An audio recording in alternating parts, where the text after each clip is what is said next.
কয়েক ঘন্টার রেকর্ড বৃষ্টিতে কলকাতার যে ছবি দেখছেন, সেখানে সরকার পরিষ্কার বলেছে যে সরকার চেষ্টা করেছে, কিন্তু তা সত্ত্বেও প্রাকৃতিক দুর্যোগকে এড়ানো সম্ভব হয়নি। আপনি দীর্ঘদিন মেয়র ছিলেন, আপনি কলকাতার এই জল ছবি দেখে আপনার কি মত? দেখুন, একটা কথা সেটা হচ্ছে যে অতিরিক্ত হঠাৎ বৃষ্টি হলে জল জমে যাওয়াটার মধ্যে অস্বাভাবিকতা কিছু নেই, এবং সেটা ভারতবর্ষের যে কোনো মহানগরেই এরকম হঠাৎ বৃষ্টি হলে জল জমে যায়। কিন্তু প্রশ্ন হচ্ছে জলটা জমে কিন্তু জলটা নিকাশির ব্যবস্থা। এখন কলকাতা শুধু নয়, কলকাতার লাগোয়া যে বিভিন্ন অঞ্চল, হাওড়া জেলা, উত্তর চব্বিশ পরগনা, দক্ষিণ চব্বিশ পরগনা, বিভিন্ন এলাকা থেকেই এখন যেহেতু দ্রুত হারে আরবানাইজেশন হয়েছে, কিন্তু সে হারে পরিকাঠামো উন্নয়নের দিকে কোন রকম নজর দেওয়া হয়নি। বিগত 15 বছরে প্রকৃতপক্ষে প্রকৃতিকে ধ্বংস করে বিভিন্ন জায়গায় নির্মাণ হয়েছে। প্রাকৃতিক নিয়মে জল নিকাশের কিছু ব্যবস্থা ছিল, তাতে খোলা মাঠ, ডোবা, পুকুর, যেখানে স্বাভাবিক কারণে বৃষ্টি হলে পরে জল সেটা নিকাশির কাজে সাহায্য করত, সেগুলোকে পর্যন্ত এরা ধ্বংস করেছে। সর্বত্র রিয়েল এস্টেট ব্যবসার জন্য বাড়ি করছে, অনুমতি দিয়েছে, পুকুর বুঝিয়ে ফেলেছে, ডোবা বুঝিয়ে ফেলেছে। এলাকার মানুষ আপত্তি করলে ফোনে নিয়ে তৃণমূল দল, কাউন্সিলররা তারা কাটামান খাওয়ার জন্য সেই সব করিয়েছে। তার ফলে অভ্যর্থা এখন ভুগতে হচ্ছে। এবং 2006, 7, 8, 9 সময় কলকাতায় যে ব্যাপক নিকাশি ব্যবস্থার উন্নয়ন হয়েছিল, ব্রিটিশ আমলের তৈরি করা ব্রিকসওয়্যার, এই লাগোয়া সংলগ্ন এলাকায় কেইআইপি প্রকল্পের বিভিন্ন ড্রেনেজ সিস্টেম, সেই সব ধারাবাহিকতাটা এরা এসে বজায় রাখেনি। এরা এসেই তো প্রচুর অর্থ অপব্যয় করেছে বিজ্ঞাপনে, মমতার গুণগান করবার জন্য। পরিকাঠামোর দিকে এদের কোনো নজর ছিল না, তাই আজকে এরকম দুর্ভোগ মানুষকে ভুগতে হচ্ছে। কলকাতার মহানগরী পরিষ্কার স্যারেন্ডার করে বলেছেন এই বৃষ্টির সঙ্গে লড়াইয়ের ক্ষমতা পুরসভার নেই। আমার পাড়ায় জল, চেতলায় জল, এবং তিনি মহাবিস্মিত হয়েছেন এই পরিস্থিতি দেখে।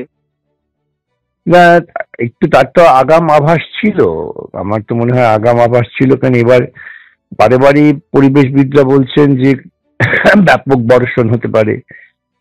সেই আভাস থাকা সত্ত্বেও একটু প্রস্তুতি রাখা দরকার ছিল। আসলে কলকাতা পুরসভার যিনি মহানাগরিক, তাঁরও স্বাধীনভাবে কিছু করার মতো ক্ষমতা নেই।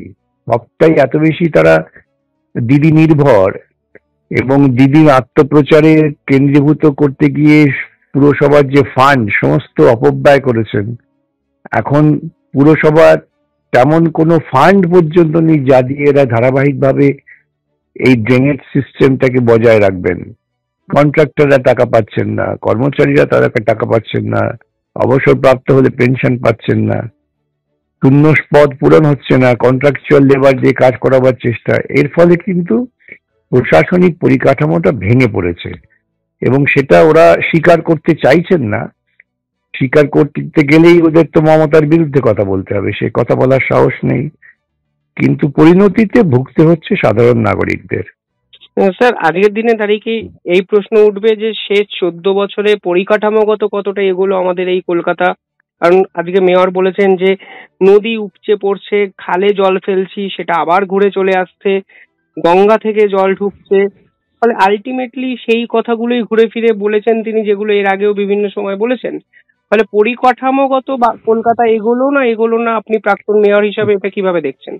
কলকাতা পরিকাঠামোগত কোনো উন্নয়ন হয়নি, অগ্রগতি হয়নি। কলকাতার পথঘাট থেকে শুরু করে সমস্ত কিছুই ক্রমশ দিশাহীন হয়ে পড়েছে। কলকাতায় গাড়ির সংখ্যা প্রবল বেড়ে গিয়েছে, যার ফলে একটা প্রদূষণ বাড়ছে, সেক্ষেত্রে কোনো নিয়ন্ত্রণ নেই। রাস্তা বাড়াবার কোনো পরিকল্পনা নেই। এই বাম আমলে কিছু কিছু ফ্লাইওভার হয়েছিল, তার মধ্যে দিয়ে খানিকটা গতি সঞ্চয় করা গিয়েছিল, সেসব যে নতুন করে করা, নতুন করে ভাবনা, এসব নেই। কেন সব নজরটাই গেছে, ওই আবারও বলি, সব নজরটাই গেছে প্রচারের ডঙ্কা বাজাতে, কাজ করতে যায়নি। স্যার, মুখ্যমন্ত্রী যারা বিদ্যুৎ পৃষ্ঠ হয়ে মারা গেছেন তার দায় পরিষ্কার, সিএসসি কে দিয়েছেন, এবং এর দায় কার? পুজোর আগে এই যে মানুষ এর মারা যাচ্ছে। সম্পূর্ণ দায় রাজ্য প্রশাসন, পুর প্রশাসন এবং বিদ্যুৎ সরবরাহকারী যে বিভাগ আছে তারা। একথা ভুললে চলবে না যে দুর্নীতিমূলক ইলেকট্রাল বন্ডে তৃণমূল দলকে এই বিদ্যুৎ পরিবহন সংস্থা তারা কয়েকশো কোটি টাকা দিয়েছেন। এমনি এমনি দিয়েছেন নাকি তারা? এতে একটা কুইড প্রোকো আছে, তারা টাকা দিয়েছেন, তার কারণ পাল্টা তারা তৃণমূল সরকারের কাছ থেকে বিভিন্ন রকম বেআইনি সুবিধা নিয়েছেন। সম্পূর্ণ তৃণমূলের নিয়ন্ত্রণে। এইরকম বিভিন্ন ভাবে এই যে সিএসসি তার যে একটা গুণমান ছিল সেক্ষেত্রেও একটা কম্প্রোমাইজ করা হয়েছে এবং সম্পূর্ণটাই মমতা করেছেন। আজকে সিএসসি কে দোষারোপ করে লাভটা কি? তিনি শহরকে আলোকিত আলো ঝলমল করে বিজ্ঞাপন করার ঝোঁকে বিভিন্ন ল্যাম্প পোস্টে বিভিন্ন পোস্টে তার জড়িয়ে নীল সাদা রং করে কি না করেছেন, অপচয় করেছেন, মানুষের জীবনের নিরাপত্তাহীনতা তৈরি করেছেন, চূড়ান্ত বিশৃঙ্খলার মধ্য দিয়ে চলেছে। সেটা মানুষ হয়তো তাৎক্ষণিক অবস্থায় উপলব্ধি করেননি, একটা ধাক্কা খেলেই মানুষ উপলব্ধি করেন। এখনো কতটা উপলব্ধি করছেন এই নিয়ে আমার আশঙ্কা আছে। স্যার, আশঙ্কা আছে বলছেন, কিন্তু মুখ্যমন্ত্রী পরিষ্কার বলেছেন যে সেই ডিভিসি জল ছেড়েছে উত্তরপ্রদেশ, বিহার, সমস্ত জায়গায় এই ছবি দেখা গেছে। ফলে বাংলায় এই ঘটনা অস্বাভাবিক বা বিচ্ছিন্ন কোনো ঘটনা নয়। এই জল ছাড়ার প্রসঙ্গটাকে আপনি কিভাবে দেখেন? বারবার দেখুন, একটা কথা বলি, মুখ্যমন্ত্রী তো যথারীতি বিভ্রান্তিকর অসত্য কথা বলতে ভালোবাসেন। ডিভিসি পরিকল্পনা হয়েছে, ডিভিসি আইনে সেখানে তদবির তদারক করার জন্য কমিটি আছে, সেখানে রাজ্য সরকারের প্রতিনিধি ছিল এতদিন। হঠাৎ তিনি রাজ্য সরকারের প্রতিনিধি সেখান থেকে প্রত্যাহার করে নিয়েছেন। আজকে এইসব কথা বলে লাভ কি?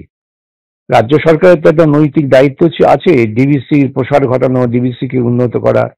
সেক্ষেত্রে রাজ্য সরকার কি ভূমিকা নিয়েছেন? তিনি যে ভূমিকা বামেদের বিরুদ্ধে নিয়েছিলেন যে ম্যানমেড বন্যা বলে কোনো সাহায্য করবেন না, এই সমস্ত যত অপকর্ম পশ্চিমবঙ্গের বুকে তিনিই করেছেন। আজকে তার ফল ভুগতে হচ্ছে। কোন রকম গঠনমূলক পরিকল্পনা তিনি করেছেন বলে আমার জানা নেই, এবং যার ফলেই সর্বক্ষেত্রে যখনই কোনো একটা ধাক্কা আসছে দেখবেন হুড়মুড় করে ভেঙে পড়ছে। সে পুলিশ প্রশাসন বলুন, সাধারণ প্রশাসন বলুন, শিক্ষা বলুন, স্বাস্থ্য বলুন। তিনি পিজি হাসপাতাল থেকে প্রকৃতপক্ষে তো প্রাইভেটের হাতে তুলে দিয়েছেন। পুরনো উদ্যানটাকে তিনি প্রাইভেটাইজ করে দিয়েছেন। নতুন উদ্যান করেছেন বলে নাচানাচি করলেন, সেটা তো প্র্যাকটিক্যালি প্রাইভেটাইজ। অত টাকা দিয়ে কোনো সাধারণ গরিব মানুষ চিকিৎসার জন্য যাবে নাকি? সুতরাং সরকারি পরিকাঠামোকে যেভাবে মোদি ধীরে ধীরে আদানি আম্বানির হাতে ছেড়ে দিয়েছেন, মমতাও কৌশল করে ধীরে ধীরে এই সমস্ত সরকারি পরিকাঠামোকে ব্যক্তি মালিকের হাতে ছেড়ে দিচ্ছেন। বক্তৃতা করলে তো হবে না, ওরা দায়ী। উনি কি দায়িত্ব নিয়েছেন, কি দায়ভার নিয়েছেন, কি তার ব্যাখ্যা? কিচ্ছু পাবেন না, শুধু আবল তাবল কথা।